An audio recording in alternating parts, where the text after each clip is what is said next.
everybody that has a creative dream and is an outsider, and everybody that wants to break into Hollywood or an incredibly hard business like Hollywood understands what it's like to struggle and face rejection. So I don't know how I rambled off on that, but just keeping the mystery but revealing the emotion. There are some dark meta moments if you just kind of take a step back and realize that two brothers are playing characters that have sexual tension. I'm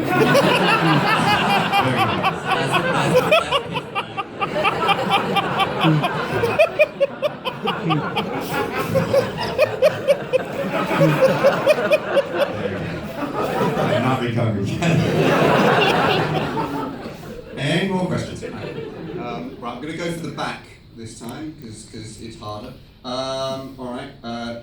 Really enthusiastic hand right in the back row there. Yeah, you. Yeah. Wave your hand around so they know. And over this side, someone's got something red. The red person. Hello. Yes. Hello. There's a couple of questions. You spent a lot of time, obviously, studying the various dark arts of Mr. Wiseau. Yeah. Would you say that you've learned anything from this creative process that you're going to incorporate into your future work? And secondly, are you going to be using your arse to market more movies?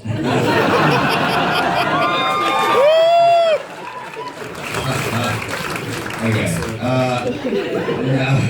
I mean, I do show up quite a bit in my HBO show, The Deuce. So yeah, HBO is using me quite a bit. But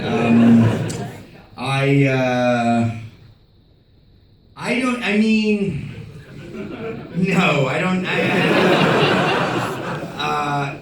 They'll tell you I sort of directed in character, but I didn't go so far as you saw that the disaster artist would take on the strange aesthetic of the room. Do you know what I mean? Like there was a frame that was very different than the room. I feel like I did strangely learn a lot on this movie, both as a director and as a person. I grew a lot, and I think that's for two reasons. The first being, that I had asked Seth Rogen and his production company Point Grey to produce it, and up until then I had been making a lot of very sort of literary indie films that not a lot of people saw, and I knew, with this story, I saw the potential that it had just enough strangeness, weirdness that it would appeal to me, but underneath it had, kind of a bigger, relatable story.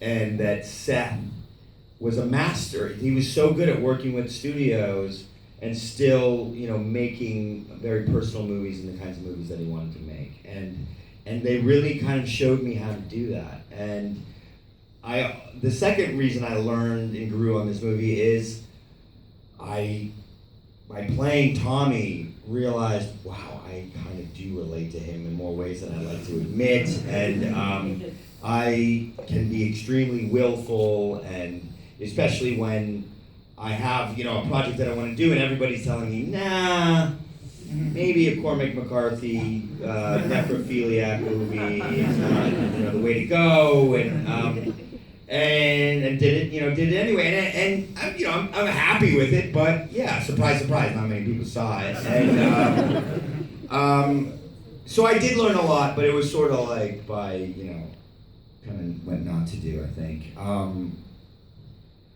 and yeah, so yeah, you want to see more of my ass, watch The Deuce, I guess. And red person. Hi James, hi Dave, love you.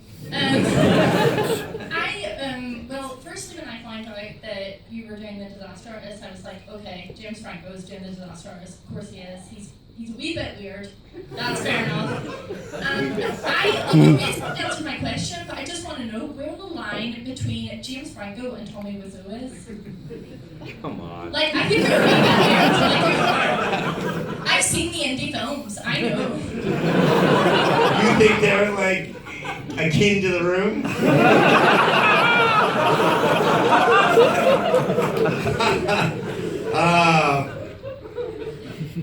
I admit it. I relate to the guy a lot. I love the guy. I think I have a little bit more perspective on myself. You know, before I realized he was asking us the 3 mysteries about Tommy, I own up. I am from Palo Alto, California. I try to. I would say the big difference is I am trying to be as authentic as possible. Now that's not to diminish the magic of Tommy. One of the things I'm drawn to is how tightly he holds on to this persona and character that he's created. I think it's a beautiful thing. It's just I don't try to do that. Right. Okay, well, I'm afraid that's all we've got time for. So, whoa. We've got time for 2 more questions. 2 more questions. 2 more. 2 more. Okay, excellent. Right. Okay. So, this young lady here, please, and this gentleman here. Yes. You kind of waved at me with a thumbs up. There you go. Hi there. First of all, thanks for being here. It's great to have you guys here. Hey. I was just wondering what Tommy thought of the film, and your portrayal. Yeah, so Tommy made the choice not to see our movie until we premiered it at South by Southwest. So he watched it for the first time. 1,000 people. 1,000 people. Yeah. So it was essentially 1,000 people watching him watch his life unfold. So we were nervous about what he would think. We figured. Because he said about the book, Greg book only 40% true. Well, that's what we based our movie on. We figured he would like it just because, we do make him very sympathetic and human. And so during the screening, I remember we were kind of looking down the aisle to see what he was thinking, but he has his fucking sunglasses on. With a blank face, and so we're like, I don't know. The rest of the audience seems to be liking it, but afterwards, we went up to him and we're like, all right, tell me what you think. And He goes, all right, I approve 99.9%. And, okay, so now here's what went down, and this is another great example of Tommy's rewriting history. So he goes, so what's the 0.1%? It's like, well, I think you should look at lighting in the beginning of film, a little off. dude, you were wearing sunglasses. I was a little dark. And anyway, so I told that story a bunch, and maybe he read it in the press or something, and decided he didn't like how he came off. And so when we saw him months later at TIFF in Toronto, first thing he says to me, he's like, I say that 99.9%, but I don't say the lighting. I'm like, dude, come on, I didn't make that story up like you said that. And he's like, no, not true. I say 0.1% because of the way you throw football. Oh, because you're all American, you grew up throwing football, right? No, I throw much better than you throw, James. And then last week, we had some press with him in LA, and then he and Greg texted me after. He's like, I'm at Cantor's, the deli that they read the script in here, where they actually did hang out. And he says, I'm in Cantor's with Tommy. It's the same waiter circa 2000, early 2000 when Tommy wrote the script. You should come and surprise him. And so I showed up, and I call it Honest Tommy Day, and he first said, he just came out and said, he's like, the room isn't exactly the way I intended it to be. I was like, what? He's like, no, but I get reaction from audience, and not all you can hope for. And I'm like, wow, Tommy, wow, that's a big admission. And then he's like, I see your movie 3 times now, and it moved me very much. I'm like, really? What scenes is that? Well, there are 2 scenes. I'm like, he goes, Greg's scene. And I'm thinking, Greg's scene. He goes, and scene at end of movie, where Greg gave me advice and helped me. That he really did that, and make me very emotional. And I see that scene, I'm like, oh, it's so sweet. He's like, yeah. And I mean, they're really sweet. And he said to me again, he's like, yeah, Greg, my best friend. It was so sweet. And then I'm like, so what's Greg's scene? And he's like, a scene with Greg in swimming pool. I'm like, that's your favorite scene? I'm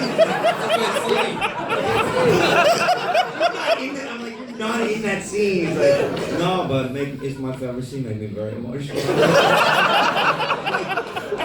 He's talking about IMDb with his girlfriend. Yeah, but I'm like, why does it make you emotional? He's like, because in swimming pool you feel good. Make you happy.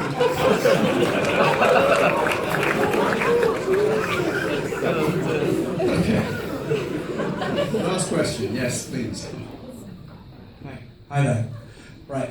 I'm really impressed with this film, and I hope it gets all the Oscar nominations it deserves, because you do deserve it. At the very least for Tommy, who kept it in theaters for 2 weeks to fall. Alright, thanks. Alright, Wikipedia is known to write a lot of BS. So, what I know about Tommy is, from what we all have read, he's from Poland, and he secured that money from because he ran a lucrative business selling leather jackets. Okay? So, I don't know about that. What? Did he ever confide in you to tell you how he secured the funding? That's a lot of leather jackets. And he maintains that up until a week ago. That was the one dishonesty on his Tommy Day. He's like, not James. I get it from selling denim. I'm like, Tommy, come on. He's like, what do you know about retail, James?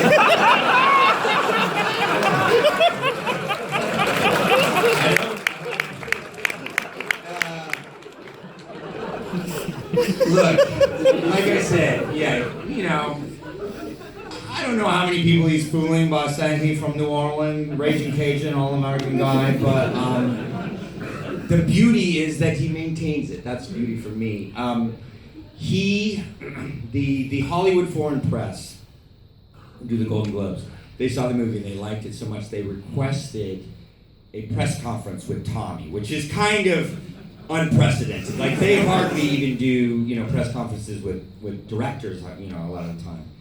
And so they wanted, a press conference with me and with Dave, and then with Tommy. And I said to them, I was like, wow, this is amazing. You invited Tommy, and I know you're gonna ask him all the questions, and he is just gonna, he's just gonna slime his way out. And they did. I wasn't there, but I heard, they went on Wikipedia, and they're like, look, your name is, Pierre blah, blah, blah, blah. You're from Poland. Tommy just sat there with his shade on, like, whoa, what's the matter where I'm from? Come on, and that's it. He's never, ever going to admit it, and I think it's beautiful.